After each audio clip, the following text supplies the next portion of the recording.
Bonjour à tous, soyez les bienvenus sur STM TV, les titres principaux d'aujourd'hui. Nous barrosons le communiste dédié à l'Ararat, le 15 juillet, les 25 statues et bustes commémorant des personnalités importantes ou disparues de Stepanakert. Une paix véritable ne peut être instaurée sans garantir les droits et la sécurité du peuple d'Artsakh, les Européens pour l'Artsakh. La baisse du niveau des eaux des réservoirs de vent menace la faune. Pluie de météores des Perséides sur le plateau montagneux de l'Andest. Apparition d'un lièvre d'Arabie à Dersan, découverte d'un test hit sur la prophétie des oiseaux en Arménie occidentale. Premier portrait de chaton de vent en Arménie occidentale en 2025. De son enfance à l'orphelinat arménien Karagouzian à Sicile en Arménie occidentale à des années de combat militaire au Rojava, la vie et l'œuvre de Noubarozanian sont décrites pour des amis comme un exemple de préservance, de modestie et de patriotisme. D'enfant plein de rêves, il est devenu un soldat expérimenté, un combattant de la liberté qui a combattu en Palestine et en Artsakh. Ses amis se souviennent de sa discipline inébranlable, de sa générosité et de son dévouement à une vie simple.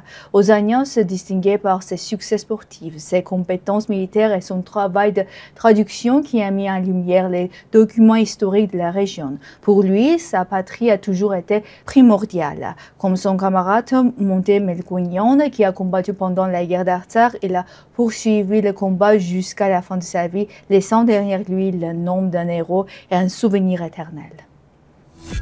Le 15 juillet, les 25 monuments et bustes qui ont façonné l'image culturelle de la ville pendant des décennies ont été retirés de la capitale d'Artsakh. Les statues des héros de la guerre patriotique, de la culture, de la lutte de la libération et des figures révolutionnaires ont été retirées, notamment celle de Ovanes Bahramian, Ovanes Isakov, Nelses Stepanian, Ovanes Soumanian, Khachatou Abovian, Charles Aznavour, Ovanes Aivazovski, Ashot Guldian et Stepan Shahoumian. Leur sort est officiel inconnu, mais compte tenu de la politique des autorités azerbaïdjanaises, le risque de leur destruction totale est grand.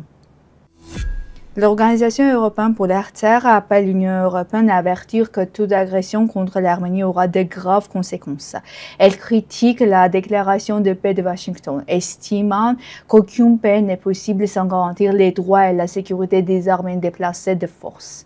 Elle demande la libération immédiate des otages arméniens détenus à Bakou, le retour sécurité des habitants de l'Artsakh sous garantie internationale, la protection du patrimoine culturel arménien par une surveillance internationale.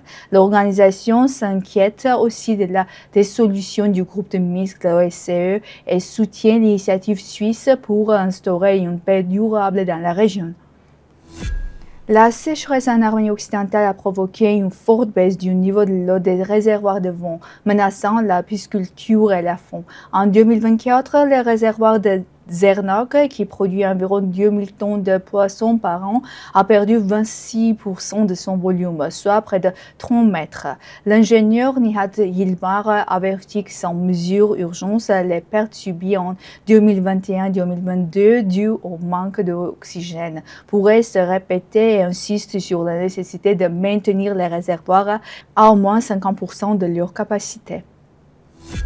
Sur le plateau d'Alanteshta, à 2600 mètres d'altitude dans la région de Van, en Arménie occidentale, passionnés d'astronomie et amoureux de la nature ont admiré la pluie d'étoiles filantes des Perséides.